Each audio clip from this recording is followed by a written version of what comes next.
ಎಲ್ಲ ತುಂಬ ಖುಷಿ ಆಗುತ್ತೆ. ಯಾಕಂದರೆ ನಮ್ಮ ಇಂಡಸ್ಟ್ರೀಲಿ ಸುನಿ ಎಲ್ಲ ಪಿಕ್ಚರ್ಗೂ, ಎಲ್ಲರ ಬರ್ತ್ಡೇಗೂ, ಎಲ್ಲ ಡೈರೆಕ್ಟರ್ಸ್ಗೂ ವಿಶ್ ಮಾಡೋ ಅಂಥ ಏಕೈಕ ವ್ಯಕ್ತಿ. ಸೊ ಅವ್ರ ಸಿನಿಮಾ ಅಂದಾಗ ಬರೋದು ನನ್ನ ಜವಾಬ್ದಾರಿ ಅಂತ ನಾನು ಫೀಲ್ ಆದೆ. ಆಮೇಲೆ ವಿನಯ್ ನನ್ನ ಒಳ್ಳೆ ಫ್ರೆಂಡು, ಇಬ್ಬರು ಫಸ್ಟ್ ಸಿನಿಮಾನು ಒಟ್ಟಿಗೆ ಬಂದಿದ್ದು 2014 ಅವ್ರದ್ದು 1 ತಿಂಗಳು ಲೇಟ್ ಬಂತು Siddharth. So it's looking very promising. ನಾನು ಸಿನಿಮಾ ನೋಡಿ ನನ್ನ ವಿಶಸ್ನ ವಿನಯ್ಗೆ ಸುನಿಗೆ ತಿಳಿಸ್ತೀನಿ. ಎಲ್ಲರೂ ಚಿತ್ರಮಂದಿರದಲ್ಲಿ ನೋಡಿ ಎನ್ಕರೇಜ್ ಮಾಡಿ.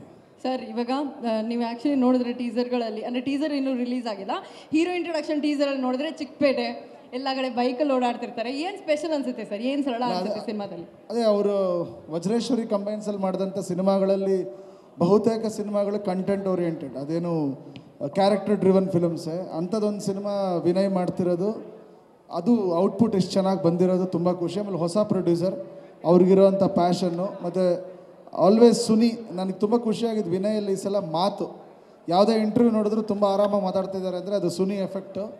ಸೊ 100% ಸಿನಿಮಾ ವಿನಯ್ಗೂ ಮತ್ತು ಸುನಿ ಅವ್ರಿಗೂ ತುಂಬ ಒಳ್ಳೆಯ ಹೆಸರು ಬರುತ್ತೆ ಅಂತ ನಾನು ನಂಬಿದ್ದೀನಿ. ಧನ್ಯವಾದ sir, thank you so much. ನೀವು ಸಿನಿಮಾ ನೋಡಿ ಖಂಡಿತ ನೋಡ್ತೀನಿ. ಆಮೇಲೆ ಸ್ವಾದಿಷ್ಟ ಅವ್ರಿಗೂ ಮತ್ತು ಇನ್ನೊಬ್ರು ಹೀರೋಯಿನ್, ಎಲ್ಲರೂ, ಇಡೀ ಕ್ಯಾಸ್ಟ್, ಮಲ್ಲಿಕಾ, ಎಲ್ರಿಗೂ ಒಳ್ಳೆಯದಾಗ. ಥ್ಯಾಂಕ್ ಯು ಮಾ. Thank you sir.